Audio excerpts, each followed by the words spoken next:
축구 얘기부터 좀 할까요? 지금 아르헨티나에서 지난 5월 21일부터 내일이 마지막이죠. U20 월드컵 축구 대회가 열리고 있습니다.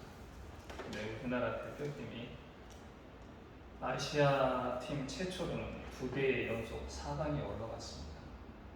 처음 있는 기록이죠. 이 기록만 보면 우리 대표팀이 굉장히 처음부터 기대에 찬 그런 팀으로 오해를 받을 수 있는데, 처음 시작할 때는 국내 전문가들이 우리나라 대표팀에 대해서 그렇게 기대를 하지 않았습니다. 예선 탈락하면 정상이고 16강까지 가면 다행이다, 이런 식으로 평가를 내렸죠. 이러한 혹독한 평가에도 불구하고 우리나라 대표팀이 유럽의 강호 프랑스, 남미의 강호 에콰도르, 또 아프리카의 최강자 나이지리아까지 차례로 꼽고 4강에 올라간 겁니다. 출전 팀 중 유일무이하게 무패로 올라갔습니다. 우리 팀이 이렇게 기대도 받지 못했던 팀이 이렇게 승승장구하면서 4강까지 올라갔던 비결은 무엇일까? 비결이라고 해야 되나? 원인은 무엇일까? 한번 오늘 말씀과 연계해서 한번 생각을 해보려고 합니다.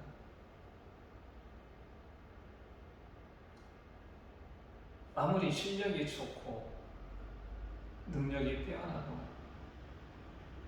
하고자 하는 의지가 없으면 이뤄낼 수가 없습니다. 우리 팀이 비록 남들한테 인정받지 못했을지라도 하고자 하는 강력한 의지가 있었기 때문에 4강까지 올라갔다고 저는 생각을 합니다. 외신들이 우리나라 팀이 승리할 때마다 뭐라고 얘기를 하냐면, 한국 팀은 기술과 체력이 참 뛰어나다. 그리고 꼭 하나 더 덧붙입니다. 투지가 굉장히 좋다. 즉 우리 선수들은 막판 순간까지 절대 포기하지 않고 꼭 이기겠다는 그런 의지가 강력했다는 겁니다. 이러한 것들을 보여주는 대표적인 사례가 지금 대회에서 우리나라 최전방을 맡고 있는 이영준이라는 선수가 있는데, 이 선수가 이 대회 시작 전에 인터뷰에서 이번 대회 목표가 뭐냐는 인터뷰를 했을 때 우승이 목표라고 얘기했습니다. 보통 같으면 16강 진출하는 겁니다, 8강 진출하는 겁니다, 이렇게 얘기했는데 이 선수는 확신을 가지고 주위에 어떤 평가에 주눅들지 않고 우리는 우승이 목표다, 이렇게 얘기를 했던 그 말 속에 우리나라 팀, 우리나라 선수들의 그런 강력한 의지가 저는 들어있다고 생각을 합니다. 오늘 중풍병자도 마찬가지입니다. 아무리 병을 고칠 수 있는 여건과 상황이 좋다고 할지라도 본인의 의지가 없으면 아무 필요가 없는 거죠. 여기 중풍병자는 별다른 얘기도 없고 본문 시작부터 끝까지 한마디도 안 하는 그런 사람이었지만, 이렇게 고침을 받고 나갈 수 있었던 그 이면에는 이 중풍병자의 강한 의지가 있었다고 생각합니다. 낫고자 하는 의지. 아무리 뛰어난 의사, 좋은 치료제가 있다고 하는 그런 외적인 요건이 잘 갖추어졌을지라도 내적인 요건, 즉 환자가 의사의 치료나 처방을 긍정적인 마음으로 받아들이고 낫겠다라는 그런 심리적인 효과도 무시할 수가 없는 거죠. 우리가 보통 이런 걸 플라시보 효과라고 얘기를 하죠. 즉 내적과 내적인 요인과 외적인 요인이 이렇게 결합을 해야 우리나라 대표팀처럼 4강에 올라갈 수 있고 이 중풍병자와 같이 나음을 받을 수 있는 겁니다. 하지만 세상 일이 본인이 혼자 의지가 있다고 해서 뜻이 있다고 해서 마음대로 되진 않지 않습니까? 자기가 뜻한 바를 이루고자 하려면 자기의 뜻에 동조하면서 자기를 도와주시는 조력자가 필요합니다. 우리가 역사를 공부할 때 혹은 성서를 읽을 때 주인공으로 등장하는 그 주인공 옆에는 그 주인공을 도와주는 물심양면으로 도와주는 조력자들이 꼭 있습니다. 임진왜란 하면 떠오르는 장군이 누구죠? 이순신 장군.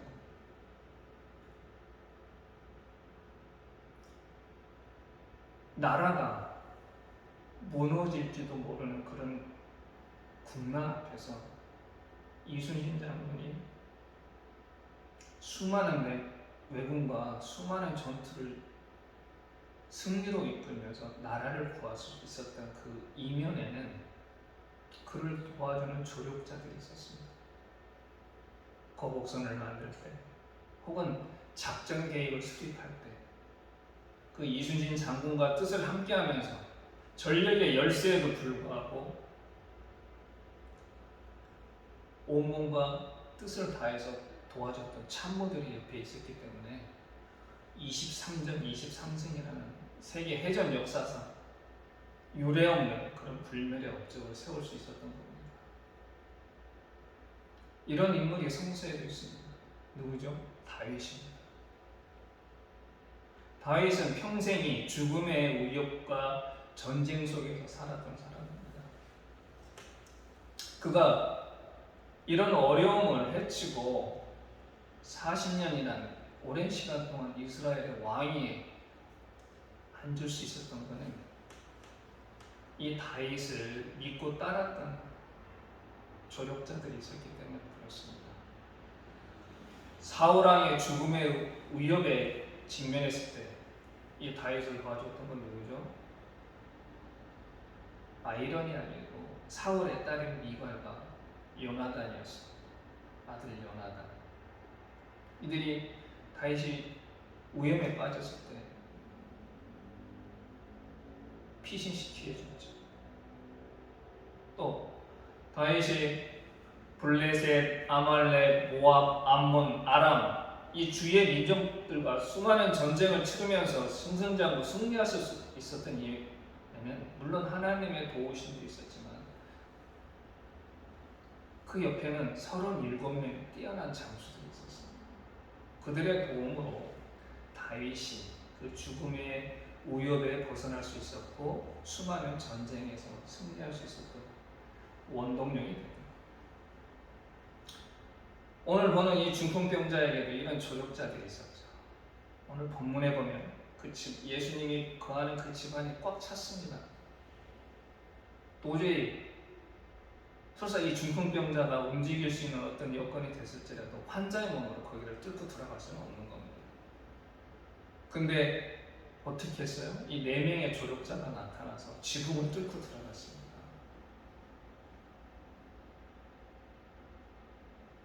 상, 요즘 뭐라고 무슨 야전 침대 같은 거죠. 그런 데다 뉘어가지고 지붕 위로 올라갔어요. 어떻게 뚫을 수 있었을까 이렇게 생각하시는데 옛날 중동의 집들은 나무를 얽어서 그 위에다 흙을 바른 이런 지붕으로 되어 있었기 때문에 쉽게 뚫고 들어갈 수 있었습니다. 어쨌든 그러한 4명의 조력자가 있었기 때문에 이 중풍병자는 그 수많은 사람들이 있음에도 불구하고 예수님 앞에 갈 수 있었어요. 우리의 신앙도 마찬가지죠.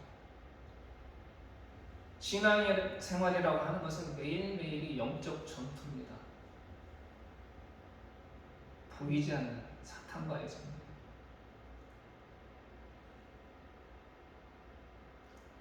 우리는 어떤 상황이 맞닥뜨려서 우리의 신앙을 포기할 수 있는 수많은 상황들이 있을지 몰라요. 우리가 그런 상황들을 이겨내고 나아가기 위해서는 우리와 같이 신앙생활을 하면서 나아갈 수 있는 조력자, 동역자가 필요한 겁니다. 바울이 3차에 걸친 선교 여행을 수행할 수 있었던 것은 물론 성서를 보면 바울의 능력이 뛰어났습니다. 수많은 사람이 바울을 통해 고침받는 기적을 경험을 했죠. 하지만 그것도 중요했지만 바울이 가는 곳마다 그를 물심령력으로 도와줬던 경제적으로 또 여러 가지 모양으로 그를 도와줬던 조력자들이 있었습니다. 로마서 16장에 보면 자기를 도와줬던 사람들 이름을 쭉 적으면서 이들을 기억해달라고 얘기합니다. 그러한 조력자들이 있었기 때문에 바울이 선교 여행을 할 수 있었던 거죠. 우리가 모임에 힘써야 될 이유가 거기에 있는 겁니다.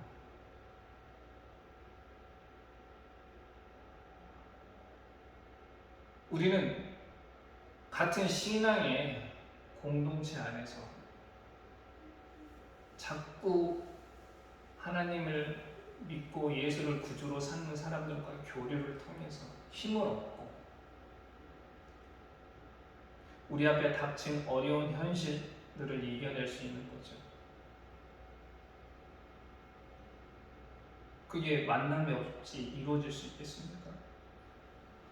모임에 힘쓰라는 이유들이 단지 성경 공부하고 기도 열심히 하고 이런 목적도 중요하지만 바로 그러한 동역자들을 통해서 그런 신앙의 동지들을 통해서 우리가 신앙생활을 하면서 겪어야 되는 수많은 고난과 시련 속에서 거꾸러지지 않고 앞으로 나아갈 수 있는 힘을 얻는 거죠. 그래서 성준 기자는 모임에 힘쓰라고 얘기를 하는 거예요. 자, 이런 의지도 있고 또 함께하는 조력자도 있는데 그렇다고 해서 우당탕탕 마구잡이로 전투를 치를 수는 없지 않습니까? 혹은 게임을 할 수는 없는 거죠. 이번 한국팀이 축구하면서 승승장구할 수 있었던 것은 전략이 좀 뛰어났기 때문에 그들은 기본 전략이 선수비 후 역습이었어요. 수비를 잘 하다가 한 번의 기회가 오면 한 번의 역습으로 골을 넣고 이기는, 물론 그렇게 되기 위해서는 선수 개개인의 역량도 굉장히 뛰어났겠죠. 그 온 기회를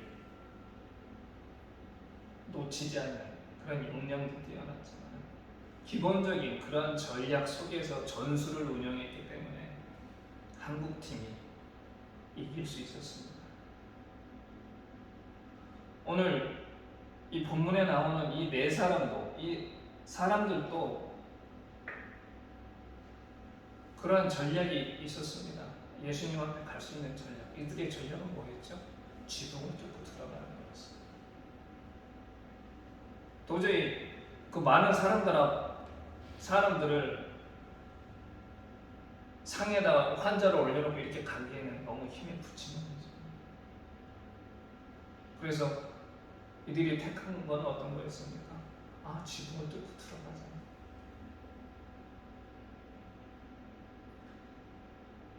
지붕을 뚫고 들어가는데 어떻게 들어가는 그 세세한 방법은 본인들 나름대로 어떻게 강구를 했겠죠. 즉 의지도 있고 조력자도 있지만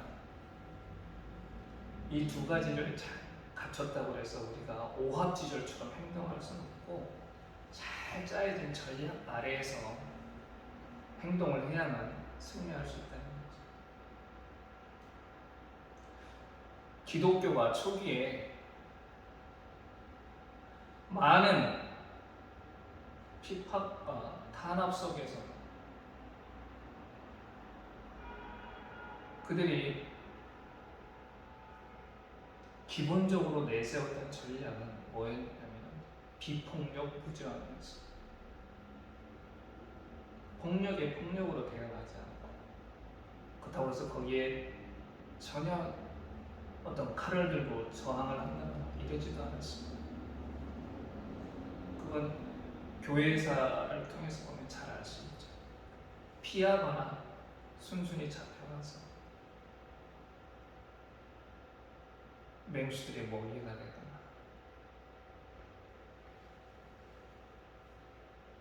검투사들의 칼날에 유리거리로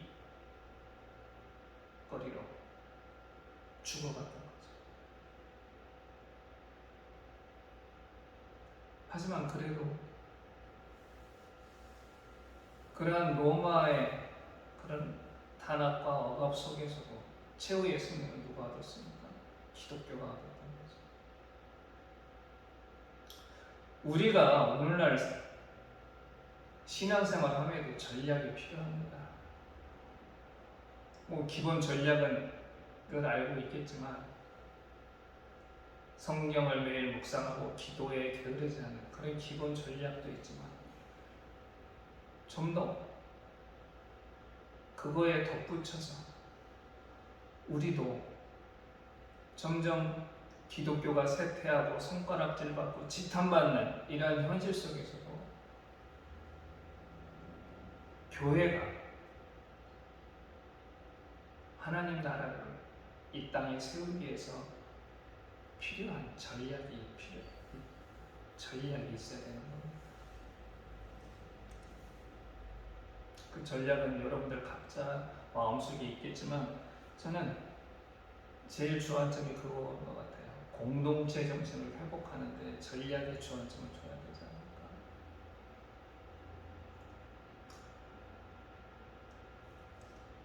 점점 과학이 발달하고 기술이 발전하면서 세상은 점점 살기 좋아지고 편해지고, 그러면 사람 사이의 관계도 점점 돈독해져야 되는데 그게 지금 정반대로 흘러가고 있죠. 계층 간에 혹은 세대 간에 인종 간에 점점 개별화되는 겁니다. 부자는 점점 더 부자가 되고자 하고, 가난한 자는 점점 가난해지는,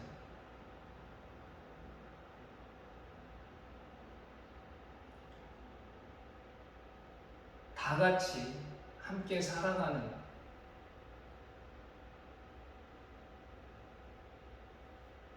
똑같은 하나님의 피조물인데 안타깝게도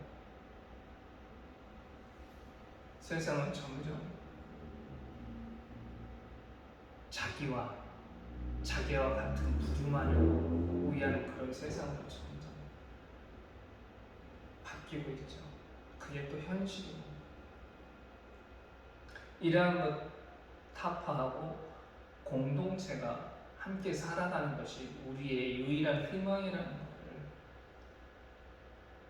알려주는 것이 바로 우리가 신앙의 전략으로서 하나님 나라를 이 땅에 세우기 위한 전략으로서 주안점을 둬야 되지 않을까, 저는 그렇게 생각을 합니다. 그리고 네 번째로는 신뢰. 우리는 신앙인으로서 또 이 땅에 하나님의 나라를 건설하기 위한 사람들로서 가장 중요한 게 뭔가요? 의지도 중요하고 또 함께 조력자도 필요하고 전략도 중요하지만 제일 중요한 건 신뢰입니다. 신뢰. 첫째는 누구에 대한 신뢰? 하나님에 대한 신뢰. 우리는 살면서 이해할 수 없고 설명할 수 없는 욥의 고난 같은 그런 어려움을 맞닥뜨릴 때가 너무나 많습니다. 그러한 고난이 우리 앞에 닥칠 때마다, 그러한 시련이 올 때마다 우리의 신앙이 어떻게 됩니까? 그래서 흔들리죠.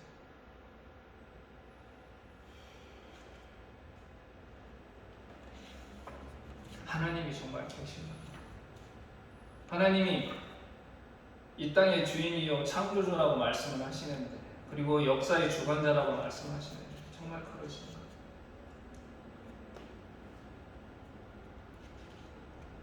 이런 하나님에 대한 신뢰가 흔들릴 때가 너무 많았어요. 그러면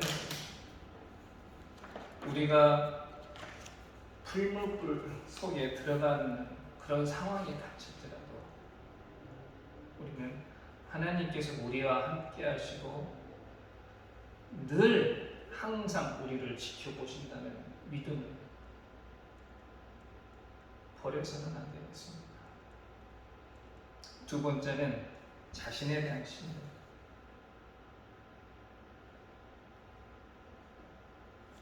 바울 사도가 얘기한 것처럼, 또 예수님께서 달란트의 비유로 말씀하셨던 것처럼, 우리 각자는 하나님이 주신 은사와 달란트가 있습니다.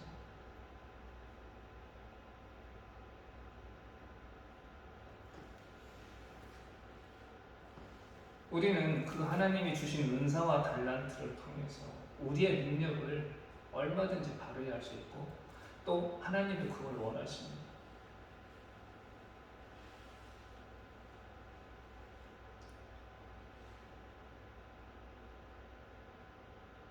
근데 잠깐의 어떤 고난과 어려움이 닥치면 우리의 능력 발휘하기를 포기하는 거죠. 세상에는 수많은 한 달란트 받은 사람들이 너무 많습니다. 대부분 그런 한 달란트 받은 사람의 믿음을 가지고 있어요. 저도 물론 그런 사람 중에 하나고.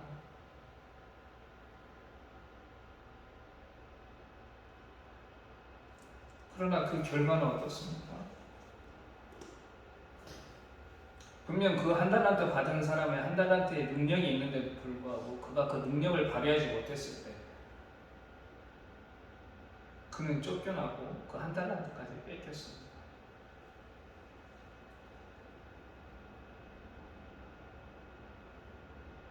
한 달란트 아닌 한 데나리온의 능력이 있다고 할지라도, 그런 달란트를 받았을지라도, 우리 하나님께서 우리한테 그런 달란트, 은사를 주셨을 때에는 그런 은사를 충분히 발휘할 수 있는 능력도 같이 주시고, 그것을 믿고 자신에 대한 신뢰, 자신에 대한 믿음을 버리지 않고 하나님을 의지하면서 쭉 나아가면 오늘 찬송처럼 우리가 주님 앞에 섰을 때 잘했다 칭찬받는 그런 종이 될 수 있는 거죠.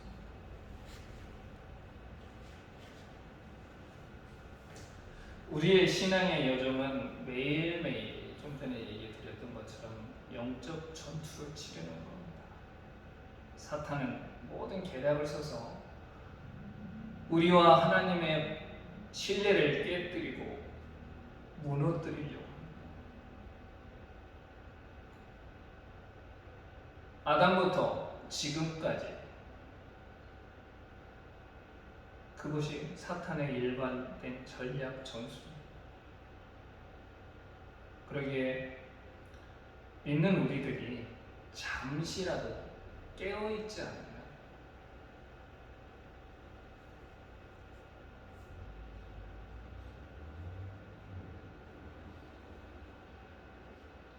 하나님 앞에 우리가 우리의 모든 걸 마치고 섰을 때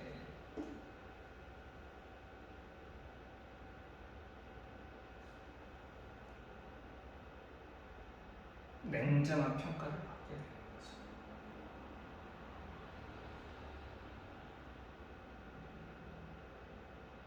마태복음에 나와 있는, 우리는 그동안에 늘 하나님의 이름으로 뭔가를 해왔다고 생각을 합니다. 하나님께서 그 최후의 심판, 우리를 외면하는 그런 현실에 접하게 되는 것입니다. 저는 저와 여러분들이 이 신앙의 요정 속에서 함께 기도하고 함께 하나님 나라를 위해서 노력하면서 주님 앞에서 정말 잘했다, 수고했다, 그런 칭찬받는 종의 삶, 자녀의 삶을 살기를 간절히 기원하겠습니다. 기도하겠습니다.